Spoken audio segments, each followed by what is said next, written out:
오늘 전도하는 사명자라는 제목으로 은혜를 나누고자 합니다. 전도하는 사명자. 여러분, 지금 사명자 시리즈로 저희가 매주마다 말씀을 나누고 있습니다. 사명자 시리즈 첫 번째 무슨 사명자인지 기억하십니까? 네, 예배하는 사명자입니다. 두 번째는요, 기도하는 사명자였습니다. 세 번째는요, 순종하는 사명자였고요, 네 번째는 헌신하는 사명자였습니다. 대단하십니다. 한 달 전에 설교를 기억하시다니 여러분은 정말 세상에 어디 가도 이런 교회는 없습니다. 하나님께서 우리 교회를 사명자를 일으켜 세우기 위해서 우리 영적인 소비자가 아니라 사명자로 살아가게 하기 위해서 올 한 해 동안 사명자의 모습들을 하나씩 살펴보고 있었습니다. 오늘은 전도하는 사명자에 대해서 나누려고 하는데요. 이 말씀을 준비하는데 제가 지난 금요일 설교 말씀을 듣고 금요일 날 우리 교회 박정원 목사님이 설교해 주셨는데 제가 하고 싶은 설교를 그때 또 하고 하신 거예요. 그래서 너무 감사하다라고 생각이 들었고, 여러분 궁금하시면 유튜브에 들어가셔서 금요일 설교를 들어보시기 바랍니다. 하나님께서 우리를 전도자로 삼으셨는데 안드레와 같이 예수님께 인도하는 사람이 있다라는 거예요. 제가 그 설교 말씀을 듣고 저는 이번 설교를 시리즈로 쭉 준비하면서 다음 주 설교할 것까지 이제 하나씩 생각하고 있는데, 하나님께서 전도의 이 일련의 과정 가운데 나를 어떻게 이 자리까지 오게 하셨나, 그 첫걸음은 무엇이었나 돌아보게 되는데요. 여러분, 저는 모태신앙으로 태어났습니다. 어머니께서 신앙을 가지고 계셨어요. 그러나 중학교 때 사춘기 시절 저는 교회를 자체 방학을 했습니다. 그래서 교회에 가지 않고 집에 TV 보는 게 더 재밌고 하니까, 친구들과 시간 보내는 게 재밌고 하니까 교회를 안 갔어요. 그런데 중학교를 졸업하고 고등학교 입학할 그때에 제가 살던 아파트 동네에 놀이터에서 놀고 있는데 낯은 익은데 그닥 많이 친하지는 않은 친구를 만나게 됐습니다. 물론 지금은 친합니다. 그런데 그때 당시에는 그런 친구를 만나서 놀이터니까 같이 놀잖아요. 근데 그 친구가 저에게 얘기하는 거예요. 친구야, 우리 교회에 놀러 가자. 우리 교회 한번 가볼래? 이제 얘기를 한 거죠. 제가 그 얘기를 듣고 순진한 저는 따라갔습니다. 그곳 간 곳이 제 아내는 거의 유치원 때부터 다녔던 그 교회, 도봉교회인데요. 저는 모교회로 여기면서 지금 살고 있고, 저의 신앙을 그곳에서 자라나게 됐죠. 저는 그렇게 신앙의 걸음을 새롭게 걷게 되고, 대학교 1학년 겨울방학 때 제가 간증 드린 것처럼 그때 예수님을 인격적으로 만나고 제 인생의 삶이 바뀌어 나갑니다. 근데 그 첫 걸음이 누구를 통해서 이루어졌냐면 바로 그 친구의 인도로 저는 가게 된 거죠. 여러분, 우리는 누군가의 인도를 통해서 이 자리에 있습니다. 누군가가 그 자리로 인도했기 때문에 온 거예요. 예외가 없습니다. 그렇게 우리는 이 자리에서 예배하는 자가 되었는데요. 우리가 전도하는 이 부분을 돌아볼 때 곰곰이 생각해 보면 여러분에게 이 질문 드리면 어떻게 답하시겠습니까? 전도가 쉽습니까? 어렵습니까? 그렇군요. 네, 어렵습니다. 쉬운 분은 정말 은사 받으신 분들, 은혜 받고 은사 많이 받으신 분들이겠죠. 그런데 왜 우리는 어렵다라고 느낄까요? 전도는 어떤 특별한 능력이 있어야 할 것 같고, 특별한 경험을 해야 할 것 같고, 우리 정서적으로, 우리 윤리적으로, 도덕적으로 흠이 없어야, 좀 완벽하게 살아야, 그래야 전도할 수 있을 것 같다라는 생각을 할 때가 있습니다. 물론 기본적으로 우리는 전도할 때 상대방이 나를 거절하진 않을까라는 두려움으로 우리는 전도하기가 머뭇거려질 때가 많이 있습니다. 그런데 여러분, 전도는 그냥 경험을 많이 했고 특별한 경험을 많이 해서, 그리고 지식이 많아서, 그리고 도덕적으로 무흠해서 전도할 수 있는 자격이 생기는 것은 아닌 것 같습니다. 왜냐하면 하나님께서 한 사람의 전도자를 세울 때 예수님은 바리새인과 율법 교사를 그 전도자로 세우지 않으셨습니다. 베드로를 보세요. 베드로는 어부였어요. 물질하면서 물고기 잡아내는 그 어부였어요. 평생 그렇게 살았습니다. 촌에서 살았습니다. 그런데 하나님은 그를 불러서 전도자로 세워 나가십니다. 베드로가 그 후에 예수님과 함께 하면서 정말 특별한 경험을 많이 합니다. 물 위도 걸어보고요. 그리고 예수님께서 하얗게 영광스러운 몸으로 변화되는 그 현장에서 직관을 했습니다. 직접 눈으로 목도한 경험까지 있었던 사람이에요. 베드로는 예수님이 기적을 베푸실 때 늘 함께 있었던 사람 중에 한 사람입니다.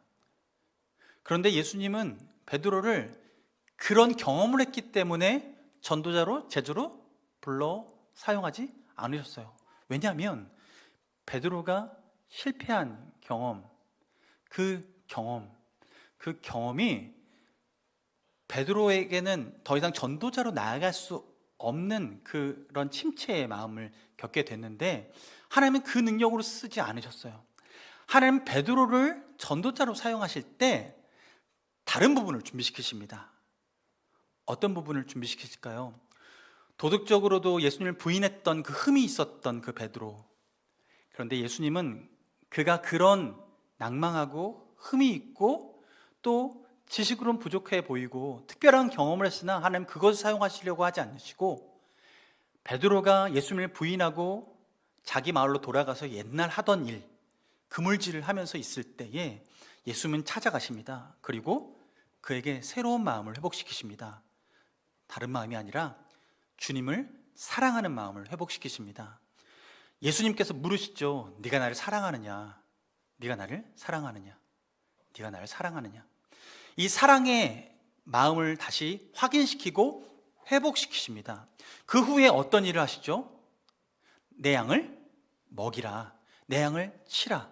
주님은 그 후에 명령하세요. 양을 맡기시는 거예요. 주님께서 양을 맡기시는 거예요. 근데 이것이 전도자로서 하나님께서 기본적인 자질로 갖추길 원하시는 것이 무엇인지를 알려주시는 거죠. 바로 하나님을 사랑하는 마음, 주님을 사랑하는 마음, 그 사랑하는 마음이 있을 때, 그때 비로소 우리는 전도자의 기본적인 자질을 갖추게 되는 것입니다. 능력이 아니라, 도덕적인 무음이 아니라, 내 지식이 아니라 주님을 사랑하는 그 마음이 전도하는 사명자로서 살아가는 가장 기본적인 자질이라는 것이죠. 왜 이 자질이 중요할까? 주님은 주님의 이 영혼을 구원하는 이 사역을 어떻게 이루어지는지 우리에게 이렇게 말씀하십니다. 요한복음 6장 44절 말씀을 보면요, 함께 읽어볼까요? 시작. 나를 보내신 아버지께서 나를 이끌지 아니하시면 아무도 내게 올 수 없으니 오는 그를 내가 마지막 날에 다시 살리리라. 아멘. 여기서 한 가지 원리가 나옵니다. 예수님께 영혼들이 붙게 되는데요, 이 영혼은 누가 보내주십니까? 하나님 아버지께서 예수님께로 한 영혼들을 보내주세요. 그렇게 이끌어주지 않으면 뭐라고 얘기하냐면 아무도 내게 올 수 없으니 라고 얘기합니다. 주권이 하나님께 있는 거예요. 그런데 하나님께서는 왜 예수님께 그렇게 보내주실까요? 예수님이 하나님을 사랑하고 그리고 또 그 영혼들을 사랑하는 마음을 아시기 때문입니다. 그 사랑하는 마음이 있기 때문에 인도하시는 거죠. 그런데 놀라운 것은 하나님께서 그렇게 인도하실 때에 그 인도하는 데에 우리를 사용하신다는 거예요. 지금은 하나님과 예수님 관계 안에서 하나님께서 이끄시는 이 부분만 얘기하시는데, 하나님께서 이렇게 이끌어 가실 때 하나님께서 허락하시는 자가 오게 되고, 그 사람은 반드시 주님의 다시 오실 그날, 마지막 날 그때에 예수님과 함께 다시 살리리라 라고 약속해 주시는 그 약속을 받는 사람이 됩니다. 근데 이렇게 하나님께서 그 사람을 인도하실 때, 예수께로 인도하실 때 누군가를 사용하신다는 거예요. 그것이 바로 베드로의 모습을 본다면, 베드로가 예수님을 향한 사랑을 회복했을 때 비로소 주님이 내 양을 치라, 내 양을 먹이라 라고 말씀하신 것처럼, 하나님은 예수 그리스도를 향한 그 사랑이 회복되고 그 사랑이 분명한 사람에게 주님은 그 영혼을 붙여주십니다. 그래서 구원의 역사는 내가 주를 사랑하는 그 마음이 분명하고, 주권을 가지신 하나님께서 그 영혼을 하나님이 사랑하는 자 어디 있나 보시면서 그 영혼에게 붙여주시는 거예요.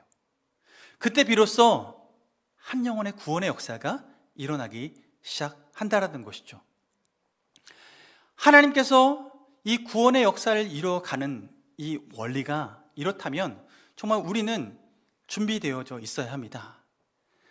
사랑하는 마음, 주를 사랑하는 마음이 잘 준비되어져 있어야 하는 거죠. 여러분, 주님 사랑하시죠? 네. 하나님께서는 그 사랑하는 마음을 보시고, 주님은 아마도 지금 이 땅을 바라보시면서 좀 간절히 바라실 거예요. 오늘 본문에서도 얘기한 것처럼 하나님은 모든 사람이 구원받기를 원하십니다. 그러므로 하나님 그 모든 사람 중에서 맡길 영혼을 지금 찾고 계시죠. 근데 그 맡길 영혼을 주변을 살펴보면서 내가 누구에게 보내야 될까라고 할 때, 주를 사랑하는 사람, 그 사람에게 하나님께서는 이렇게 보내시려고 준비하고 계시는 거예요. 저는 하나님의 눈길이 머무는 교회가 되길 원합니다. 우리 교회가 하나님께서 기쁘게 그리고 기꺼이 영혼들을 맡기시는 교회가 되길 원합니다. 그러기 위해서 우리 안에 회복되고 늘 우선이 되어야 될 것은 주를 사랑하는 마음, 이 사랑하는 마음이 우리에게 분명히 있어야 될 줄로 믿습니다. 그 사랑을 붙드시는 여러분 되기를 주님의 이름으로 축원합니다. 그렇게 하나님께서는 그 하나님을 사랑하는 영혼에게 내 양을 맡기시고 내 양을 치라라고 주님께서 말씀을 하시면서 하시는데, 여러분, 이렇게 하나님께 사랑이 회복된 자에게는 하나님을 사랑하는 마음으로 전도하는 사명을 감당하는 자에게 필요한 자질이 있는데, 그것 중에 하나는 또 무엇이냐면 하나님의 마음을 헤아리는 것입니다. 하나님의 뜻이 무엇인지 분명히 아는 거예요. 오늘 본문 디모데전서 2장 4절 말씀을 다시 한번 읽어보겠습니다. 시작. 하나님은 모든 사람이 구원을 받으며 진리를 아는 데에 이르기를 원하시느니라. 아멘. 누가 구원받기 원한다고요? 모든 사람이. 하나님이 바라보시는 모든 사람은 누구일까요?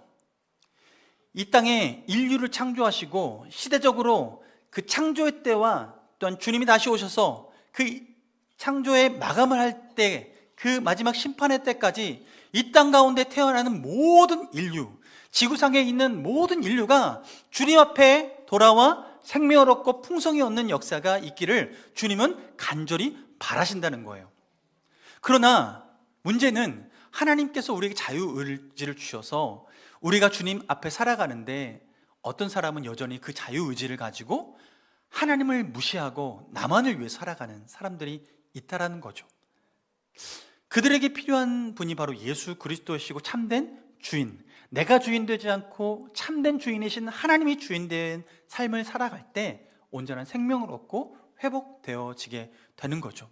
근데 이렇게 변화의 과정을 거쳐가야 되는데, 모든 사람이 구원받기를 원하는데 이런 부류의 사람들이 있을 때 하나님은 지금 그럼에도 불구하고 모든 사람이 구원받기를 원하시면서 그 구원의 문을 활짝 열어 놓으셨습니다. 그래서 그 구원의 방식을 어떻게 구원하게 하시는가?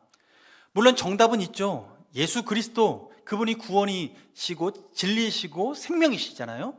근데 그분에게 오늘 초점을 맞춰서 보고 싶은 부분은 뭐냐면 그분께 인도하는 그 과정을 보고 싶은 거예요. 자, 그래서 주님께서는 우리에게 그 구원의 문을, 모든 사람이 구원받기 위해서 그 구원받을 수 있는 그 문을 어떻게 열어놓으셨는가?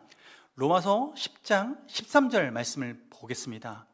로마서 10장 13절 말씀 함께 읽습니다. 시작. 누구든지 주의 이름을 부르는 자는 구원을 받으리라. 아멘. 누구든지 예외 없이 주님의 이름을 부르는 자는 구원을 받으리라. 주님이 약속해 주셨어요. 모든 사람을 구원하시기 위해서 하나님께서 만드신 통로인 거예요. 그런데 여기서 구분이 되는 거죠. 구별이 돼요.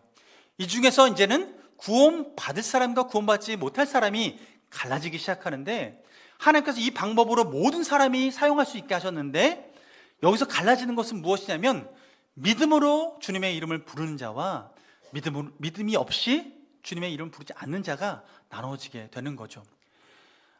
영어 속담 가운데 말을 물가로 인도할 수는 있지만 그 말이 물을 먹게 할 수는 없다라고 얘기는 합니다. 우리가 모든 여건을 마련해 주지만 정작 실제로 물을 먹는 이 일은 개인의 결단이 필요하고 의지가 필요한 거죠. 적어도 이 구원의 문제에 있어서는 하나님께서는 그 구원의 문을 활짝 열어놓으셨고 그 방법도 열어두셨는데, 그것을 본인이 선택해서 결단해서 그 마시지 않으면 아무 소용이 없다라는 거예요. 길을 만들어 놓으셨지만 그 길을 건너가지 않으면 구원을 얻을 수 없는 거예요. 샘에 가지만, 샘에까지 갈 수 있지만 그 샘을 마시지 않으면 해결할 수 없는 것이죠. 하나님은 우리에게 이 구원의 문을 열어두시고 모두가 주의 이름을 부르기를 간절히 찾고 있습니다. 근데 이 주님의 이름을 부른다라는 것은 어떤 의미가 있는 것이냐면, 예수님께서 공생애를 사실 때에 많은 기적과 이사를 베푸셨습니다. 그 가운데 하나님께서 특별히 예수님을 통해서 기적을 베푸실 때 이 구원, 육체의 질병으로부터 구원을 받고 악한 세력으로부터 구원받는 이 구원의 역사가 어떤 방식으로 이루어졌는지를 보면 오늘 말씀드리는 이 말씀의 핵심을 좀 아실 수 있을 거예요. 마태복음 말씀을 보면 마태복음 9장 말씀에 두 맹인이 눈을 뜨게 되는 사건을 보게 됩니다. 근데 이 맹인이 눈을 뜰 때 어떤 상황에서 눈을 뜨게 되냐면, 예수님께서 한 마을에서 사역을 하시고 예수님이 그곳을 떠나가시려고 할 때 두 맹인이 그곳에서 하셨던 사역들을 익히 소문에 들어서 알고 하는데 예수님이 떠나가신다는 얘기를 듣는 거예요. 그러니 이 두 맹인에게는 어떤 소원이 있었을까? 눈을 뜨고 싶은 거죠. 그 눈 뜨고 싶은 간절한 소원, 그것이 내 인생을 억압하고 내 인생의 굴레처럼 있는데 하나님께서 이 삶에서 구원해 주시길 바라면서 그 마음의 소원을 가지고 있을 때 그들에게는 예수님만이 유일한 소망이셨습니다.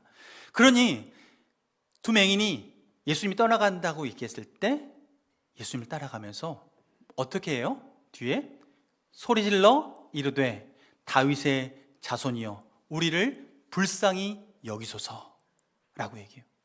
어떻게 했다고요? 소리질러서 다윗의 자손이여 우리를 불쌍히 여기소서. 주님을 부르는 거예요. 주님의 이름을 부르고 주님을 찾는데요, 그 마음이 얼마나 간절한지 다윗의 자손이여 라고 부를 때 다윗의 자손이여 하면서 옆에 가서 이렇게 옷자락 흔들면서 주님, 죄송해요. 그래서 툭툭 치면서 그렇게 했을까요? 아니에요. 이 두 눈을 보지 못하는 이 맹인들은 지금이 마지막 기회다 생각하고 소리 지르는 거예요. 다윗의 자손이여 나를 불쌍히 여기소서. 다윗의 자손이여 외치는 거예요. 그 간절함을 다 담아서 소리 질러라고 표현하고 있습니다. 그때 이 맹인들의 믿음이 예수님의 이름을 부를 때 어떤 믿음을 가지고 불렀는지가 오늘 본문에 나오는데 무엇이라고 불렀냐면 다윗의 자손이여 라고 불러요. 이 얘기는 다윗의 왕권을 이어받은 메시아다라는 뜻이에요. 예수님을 메시아로 인정하고 구원자로 인정하고 왕으로 인정하면서 예수님의 이름을 부르는 거예요. 주님의 이름을 부를 때 단순히 예수 그 이름을 불러서 능력 있는 것이 아니라 믿음을 가지고 부르는데 예수 그리스도께서 왕이시고 예수 그리스도께서 메시아이심을 믿고 부르짖을 때에 그 이름을 부르는 자에게 구원이 있으리라. 주님이 그 구원을 맛보게 하시는 거죠. 결국 이 두 맹인은 예수 그리스도를 부르고 예수님이 찾아오셔서 그 두 눈을 뜨게 됩니다. 마태복음 15장에 가면 한 여인이 나옵니다. 이방 여인, 가나안 여인인데 이 여인에게는 한 딸이 있습니다. 이 딸이 귀신이 들렸습니다. 어머니의 마음이 어떨까요? 찢어지죠. 마음 찢어지죠. 이 딸이 그 악한 세력으로부터 구원받기를 원합니다. 그런데 이두 또한 예수님에 대한 소문을 듣습니다. 예수님께 가면 귀신 들린 자가 자유케 된다더라. 이 여인이요 예수님께 찾아갑니다. 그리고 그분에게 소원을 아뢰는데요, 그 여인이 어떻게 찾아갔냐면 마태복음 15장 22절 말씀을 보면 가나안 여자 하나가 그 지경에서 나와서 함께 읽습니다. 시작. 소리질러 이르되 주 다윗의 자손이여 나를 불쌍히 여기소서. 내 딸이 흉악하게 귀신 들렸나이다 하되. 아멘. 이 여인이 어떻게 반응합니까? 아까 맹인과 같은 반응이 어느 부분입니까? 소리질러 이르되 주 다윗의 자손이여 나를 불쌍히 여기소서. 이 여인이 예수님을 불러 세우는데 그분을 부르는데 그분을 어떻게 불러요? 소리질러 부르고 그분의 이름을 다윗의 자손이라고 불러요. 그분의 왕권을 인정하고 메시아임을 인정하면서 그분을 부르는 거예요. 그리고 그 부름에 소원을 담아서 나아가는 거죠. 주님이 어떻게 하셨을까요? 이 여인이 이방 여인이어서 처음에는 별로 마음에 두지 않았습니다. 그러나 다시 간청해서 결국 이 여인의 소원을 이방인임에도 불구하고 주님은 들어주십니다. 하나님의 구원이 이방에게도 흘러가는 거죠. 하나님은 이 강청하는 여인의 그 마음을 받으시고 그 부르짖음, 예수의 이름을 부르는 그 믿음을 보시고 그 여인의 딸의 그 귀신 들림을 자유케 해주셨습니다. 그거로부터 구원해 주신 거예요. 마태복음 20장에 가면요, 여기엔 또 다른 맹인이 나옵니다. 두 맹인이 나오는데요, 예수님이 여리고 성에 들어가실 때 이때 또한 소문이 돌았고 이 맹인이 이 소문을 듣습니다. 이 소문을 듣고 이 맹인들도 앞선 상황처럼 비슷한 반응을 합니다. 30절, 31절 말씀을 함께 볼 텐데요, 30절 말씀 함께 보겠습니다. 함께 읽습니다. 맹인 두 사람이 길가에 앉았다가 예수께서 지나가신다 함을 듣고 소리질러 이르되 주여 우리를 불쌍히 여기소서. 다윗의 자손이여 하니, 자, 여기서 어떻게 반응했습니까? 맹인들이 예수님이 들어온다는 소식을 듣고 맹인들도 할 수 있는 게 없어요. 어디 있는지 모르고 붙잡을 수도 없어요. 소리로 붙잡을 수밖에 없어요. 그러니 소리질러 다윗의 자손 예수여 라고 하는데, 이때는 우리를 불쌍히 여기소서 다윗의 자손이여 라고 얘기하는 거예요. 긍휼을 구하고 주님의 이름을 부르는 거죠. 이들에게도 어떻습니까? 다윗의 자손이여, 예수님의 왕권을 인정하였고 메시아임을 믿고 주님을 부르는 거예요. 주님의 그 이름을 부르는 거예요. 그런데 문제는 이렇게 부르짖을 때 31절에 주변에서 이렇게 반응합니다. 무리가 꾸짖어 잠잠하라. 감히 여기가 어디 안전이라고 지금 이렇게 시끄럽게 소란 피우느냐. 조용히 해. 그 입 다물라 라고 얘기하는 거예요. 그런데 이 두 맹인은 그렇게 할 수가 없어요. 지금이 유일한 기회니까. 그래서 그들이 반응을 합니다. 어떻게 하니까? 더욱 소리질러 이르되 주여 우리를 불쌍히 여기소서 다윗의 자손이여 라고 소리 지르는 거예요. 외치는 거예요.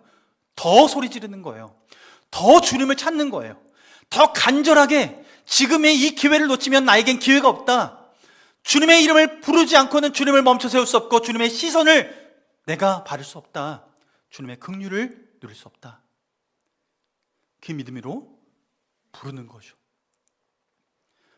결국 이 맹인도 예수님의 긍휼을 얻어 주님이 두 눈을 만져주시고 두 눈을 뜨게 됩니다.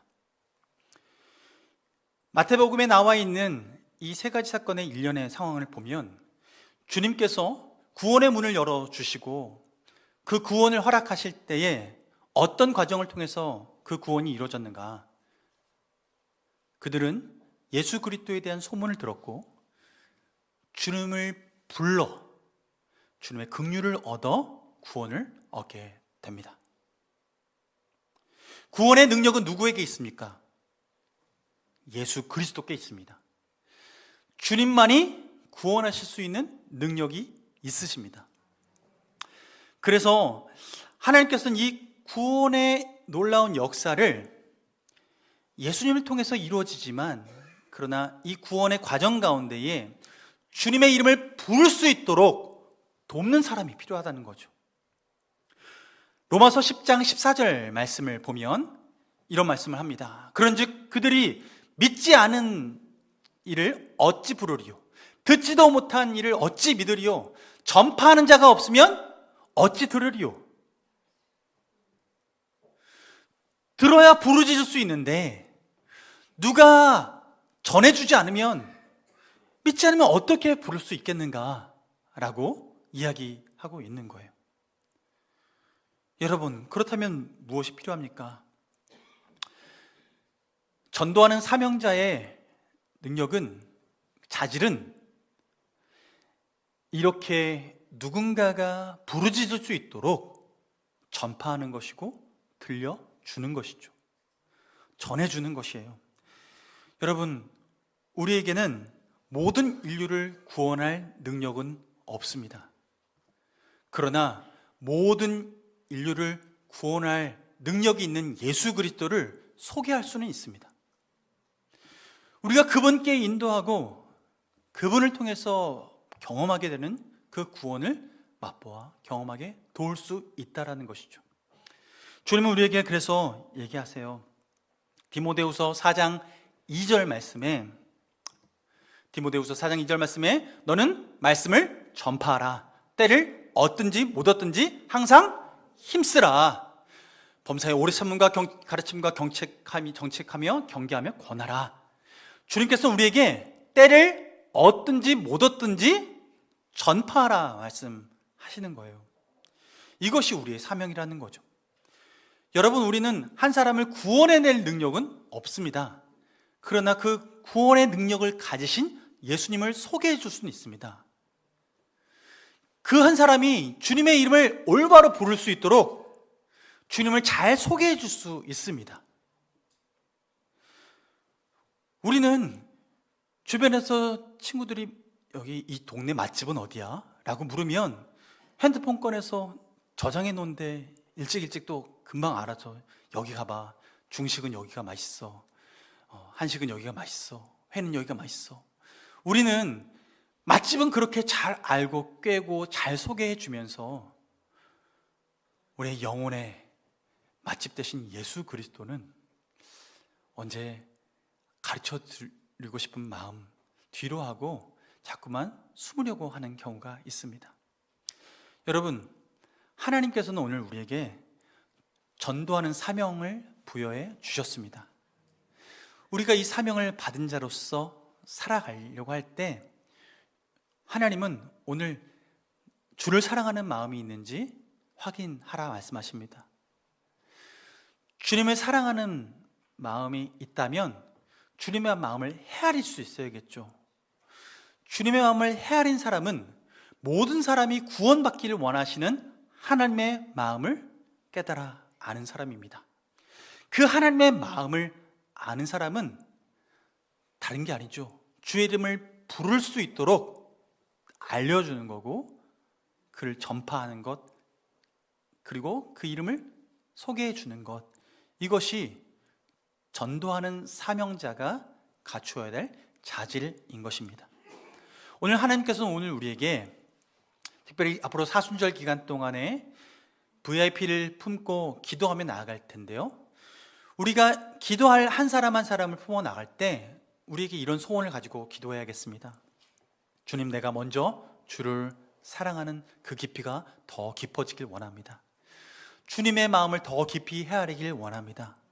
또한 주님께서 내게 붙여주시는 영혼, 내 양을 먹이라고 하셔서 연결시켜 주시는 그 영혼, 주님, 내가 품겠습니다. 또한 그에게 올바로 예수 그리스도를 소개해 주겠습니다.